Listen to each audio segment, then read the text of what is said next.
नमस्कार दोस्तों, स्वागत करता हूँ आप लोग का हमारे CIB made simple case channel में। तो दोस्तों, हम लोग केस स्टडी का जो सिलसिला है का जो एक सीरीज़ चल रहा है हमारा, उसको हम लोग आज कंटिन्यू करेंगे। और आज हम लोग देखेंगे कि कैसे कैपिटल फ़ंड को कैलकुलेट किया जाता है। दोस्तों, कैपिटल फ़ंड का कैलकुलेशन हम लोग आज इस लेसन में देखेंगे। और देखिए, इसका जो पिछला लेसन था, इसमें मैंने आप लोगों को समझाया था कि कैपिटल फ़ंड में दो तरह के केस होते हैं। एक होते हैं हमारे फंड बेस्ड और एक होते हैं हमारे नॉन फंड बेस्ड। तो दोस्तों, नॉन फंड बेस्ड वाला केस आज हम लोग डिस्कस करने वाले हैं। तो फ्रेंड्स देखिए, सबसे पहले हम लोग समझते हैं कि क्वेश्चन क्या कर रहा है और फिर उसके बेसिस पे हम लोग उसका आंसर देखेंगे। तो देखिए, क्वेश्चन है कि एक यूनिवर्सल बैंक है जिन्होंने non fund based credit facility दिया है अपने बोरोवर को, उसका डिटेल हमें दिया गया है। तो देखिए, सबसे पहला क्या है, लेटर ऑफ क्रेडिट इशू हुआ है। ठीक है, किस लिए इशू हुआ है? तो गुड्स के इंपोर्ट के लिए। और किस लिए? डोमेस्टिक गुड को खरीदने के लिए। ठीक है, कितना का इशू हुआ है? तो 1000 करोड़ का इशू हुआ है, जिसमें से 20% हिस्सा AAA रेटेड कंपनी को दिया गया और 80% हिस्सा BBB रेटेड कंपनी को दिया गया। ये था पहला। दूसरा है हमारा stand by letter of credit, जो कि फाइनेंशियल गारंटी की तरह काम कर रहा है। ये कितना वैल्यू है इसका? 500 करोड़ है। और इसका जो इंटायर अमाउंट है वो A रेटेड कंपनी को दिया गया है। तीसरा है हमारा stand by letter of credit related to a particular transaction. इसका कितना वैल्यू है? 200 करोड़ है, जिसमें से AA रेटेड कंपनी को 50% और बैलेंस अमाउंट अनरेटेड कंपनी को दिया गया है। चौथा है हमारा परफॉर्मेंस बॉन्ड या बिड बॉन्ड, किसका वैल्यू कितना है? 1000 करोड़ है। ठीक है, इसका इसमें से 50% A रेटेड कंपनी को और जो 50% है वो अनरेटेड कंपनी को दिया गया है। और लास्ट इसके बाद E है हमारा फाइनेंशियल गारंटी, ये भी 400 करोड़ है और ये AA रेटेड कंपनी को दिया गया है। और उसके बाद है हमारा letter of credit of other bank confirm by universal bank for import, ये कितना है? 100 करोड़। अब देखिए, RBI का गाइडलाइन है किस पे? क्रेडिट कन्वर्जन फैक्टर पे। दोस्तों, ये जो हमारा केस स्टडी है वो बेसिकली क्रेडिट कन्वर्जन फैक्टर को आपको क्लियर कर देगा।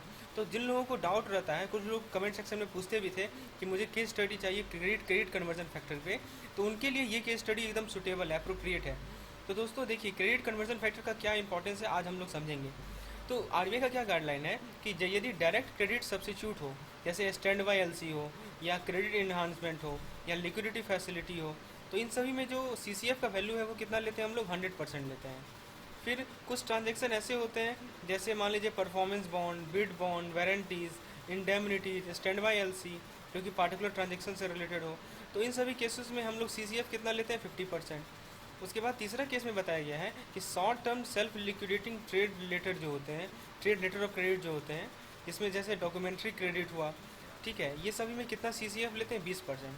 तो हम लोगों ने देखा एक में 20% लिया जा रहा है, एक में 50% लिया जा रहा है और एक में 100% लिया जा रहा है। तो ये तीन केस है हमारा CCF का, क्रेडिट कन्वर्जन फैक्टर का। तो ये दूसरा पार्ट था हमारे इस क्वेश्चन का। जो थर्ड पार्ट है उसमें बताया गया है कि रिस्क वेट का क्या नियम है। मतलब जो हमारे कॉर्पोरेट हैं, जैसे कुछ कॉर्पोरेट AAA रेटेड होंगे, कुछ AA रेटेड होंगे, कुछ A रेटेड होंगे, तो उन सभी में कितना रिस्क वेट दिया इशू किया गया है। तो AAA रेटेड में 20%, AA रेटेड में 30%, A रेटेड में 50%, ठीक है, फिर BBB वाले में 100%, BB एंड बिलो के बीच में के बारे में 150% और अनरेटेड के बारे में 100%। तो ये जो है रिस्क वेट से रिलेटेड रूल दिया गया है, जो कि कॉर्पोरेट के लिए बेसिकली है। अब देखिए क्वेश्चन क्या पूछ रहा है। अब जो इंपॉर्टेंट पार्ट है वो वही पार्ट है, वही हमारा कि हमसे पूछा गया है कि total amount of risk wait निकालो और दूसरा पूछा गया है कि टोटल कैपिटल फंड निकालो।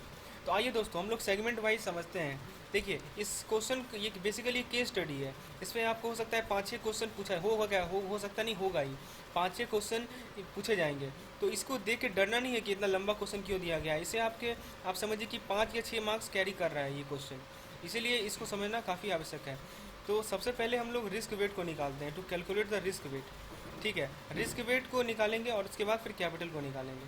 तो उसके लिए क्या करना होगा हमें कि जो नॉन फंड बेस्ड एक्सपोजर है उसे हम लोग फंड बेस्ड एक्सपोजर में कन्वर्ट करेंगे।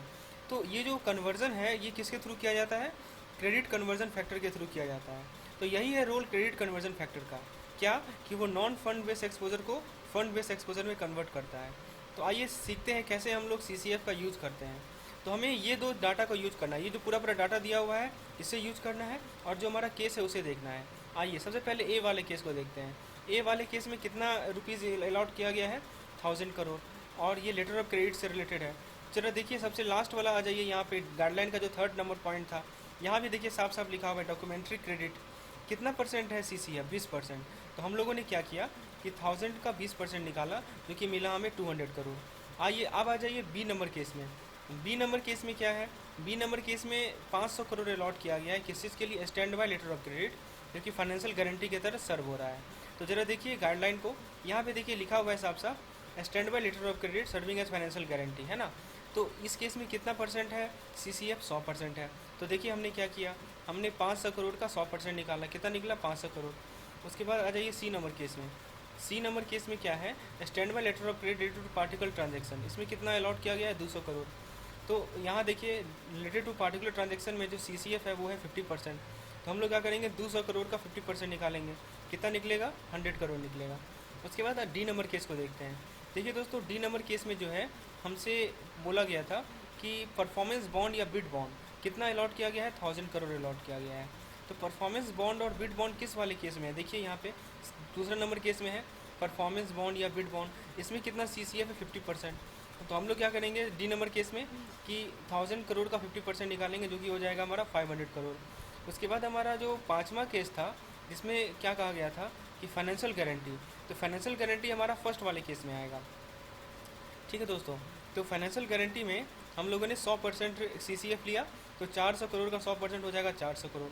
और लास्ट जो केस है हमारा उसमें कहा गया है F नंबर जो केस है, letter of credit of other bank confirm by universal bank for import, ठीक है दोस्तों। तो इसमें कितना हम लोग लेंगे 20% लेंगे, तो इसका कितना आ जाएगा 20 करोड़। तो अब देखिए ये जो 200 करोड़ आया, ये 500 करोड़ आया, ये 100 करोड़ आया, ये भी 500 करोड़ आया, ये सब क्या है, ये सब है हमारा फंडेड एक्सपोजर में हमने कन्वर्ट किया। अब आगे का जो कैलकुलेशन होगा वो इन्हीं सब के बेसिस पे होगा, 200, 500, 100, इन्हीं सब के बेसिस पे आगे का कैलकुलेशन किया जाएगा। तो अब हम लोग आते हैं अपने क्वेश्चन के सेकंड, अपने आंसर के सेकंड पार्ट में, जिसमें हम लोग जो क्रेडिट एक्सपोजर ऊपर निकाले हैं उन सभी पे रिस्क वेट को कैलकुलेट करते हैं। आइए देखते हैं कैसे कैलकुलेट किया जाएगा। सबसे पहले हम लोग स्टार्ट करते हैं 200 करोड़ से। तो बताइए 200 करोड़ को कहाँ कहाँ इन्वेस्ट किया गया है। तो पहले इन्वेस्ट किया गया है 20% इन्वेस्ट किया गया है AAA रेटेड कंपनी को, और 80% इन्वेस्ट किया गया है BBB रेटेड कंपनी को। तो ज़रा बताइए AAA रेटेड कंपनी का रिस्क वेट कितना है 20%, और BBB रेटेड का रिस्क वेट कितना है 100%। तो सबसे पहले क्या करते हैं कि इस 200 करोड़ को दो भाग में बांटते हैं, एक भाग है 20% और एक भाग है 80%। तो 200 करोड़ का 20% कितना होगा दोस्तों 40 करोड़ होगा, और 80% कितना होगा 160 करोड़ होगा। अब देखिए ये जो 20% है वो किस कंपनी को दिया गया, वो दिया गया AAA रेटेड कंपनी को। और AAA रेटेड कंपनी का रिस्क वेट कितना था, AAA रेटेड कंपनी का रिस्क वेट हम लोगों ने देखा 20% था। तो हम लोग क्या करेंगे, इस 40 करोड़ का 20% निकालेंगे, जो कि हमें मिलेगा 8 करोड़। तो ये रिस्क वेट हम लोगों ने निकाल लिया। अब जो बाकी बचा हिस्सा था 80%, वो किसे दिया गया था BBB वाले को, और BBB का जो था रिस्क वेट कितना था 100%। यानी कि हम लोग 160 करोड़ का 100% निकालेंगे, हमें मिलेगा 108 करोड़, 160 करोड़। तो इस प्रकार से हम लोगों ने पहले केस का रिस्क वेट निकाला। आते हैं बी नंबर केस में। बी नंबर केस में क्या था कि पूरा का पूरा अमाउंट ए रेटेड कंपनी को दिया गया है, और ए रेटेड कंपनी का कितना है रिस्क वेट 50%। तो हम लोगों ने क्या किया, फिर बी नंबर केस में 500 करोड़ का जो फंडेड एक्सपोजर था उसका 100%, ठीक है, उसका 50% सॉरी, यानी कि 250 करोड़ हम लोगों ने रिस्क वेट निकाला। सी नंबर केस में क्या था दोस्तों, सी नंबर केस में AA रेटेड को 50% और बैलेंस अमाउंट अनरेटेड को। तो सी नंबर केस में हम लोग AA रेटेड कंपनी का AA और बैलेंस अमाउंट लेना है अनरेटेड का। तो AA वाले का 30% होता है रिस्क वेट, अनरेटेड का होता है 100%। ठीक है दोस्तों, देखिए हमने वही किया है सी नंबर केस में। देखिए 100 करोड़ था, इसमें से जिसका 50% कितना हो जाएगा 50 करोड़, और बाकी भी 50 करोड़ होगा। और 50 करोड़ जो है, अब देखिए AA रेटेड कंपनी को दिया गया ये 50 करोड़, और उसका रिस्क वेट कितना था 30% था। तो हम लोगों ने क्या किया, 50 करोड़ का 30% निकाला, जो कि कितना निकला 15 करोड़। उसी तरह जो बाकी बचा हिस्सा था उसका पूरा का पूरा 100% अनरेटेड कंपनी को दिया गया, और रिस्क वेट कितना होता है अनरेटेड कंपनी का 100%। तो हम लोगों ने क्या किया, 50 करोड़ का 100% निकाला, जो कि कितना निकला 50 करोड़। चलिए डी नंबर केस में कितना था अलॉट किया गया था फंडेड एक्सपोजर 500 करोड़, जिसमें से 50% यानी कि 250 करोड़ दिया गया ए रेटेड कंपनी को, और ए रेटेड कंपनी का रिस्क वेट होता है 50%, यानी कि हम लोग 250 करोड़ का 50% निकालेंगे, जो कि कितना मिल जाएगा 125 करोड़। उसी तरह जो बैलेंस अमाउंट था 50 करोड़ हमारा, वो किसे दिया गया, वो दिया गया अनरेटेड कंपनी को, और अनरेटेड कंपनी का रिस्क वेट था 100%। तो हम लोगों ने 250 करोड़ का 100% निकाला, कितना मिला हमें 250 करोड़ मिला। जो लास्ट केस था हमारा, लास्ट नहीं, ई नंबर केस एक और है। ई नंबर केस में देखिए यहाँ पे लिखा गया है ई नंबर केस में, आइए देख लेते हैं। ई नंबर केस में क्या दिया हुआ है कि जो फाइनेंशियल गारंटी है उसको पूरा ए कंपनी को दिया गया। तो फाइनेंशियल गारंटी कितना था हमारा 400 करोड़ था, तो 400 करोड़ का हम लोग और ये कंपनी का रिस्क वेट कितना होता है 30%। तो 400 करोड़ का हम लोग 30% निकालेंगे यानी कि 120 करोड़। और फाइनल केस में 20 करोड़ का 20% निकालेंगे, क्योंकि वो जो है कन्फर्मिंग बैंक का जो रिस्क वेट होता है वो 20% होता है। तो इंडिविजुअली हम लोगों ने सभी केसों का रिस्क वेट निकाल लिया। अब क्या करना है, हमें सभी को ऐड कर लेना है, यानी 8 + 160 + 250 + 15 प्लस जो सबको जोड़ेंगे तो कितना मिलेगा हमें 982 करोड़। तो ये जो 982 करोड़ है ये क्या है दोस्तों, ये है हमारा total amount of risk wait asset. अब रिस्क वेट हम लोगों ने टोटल अमाउंट निकाल लिया। हमसे एक और क्वेश्चन में पूछा गया था पार्ट कि कैपिटल भी निकालना है।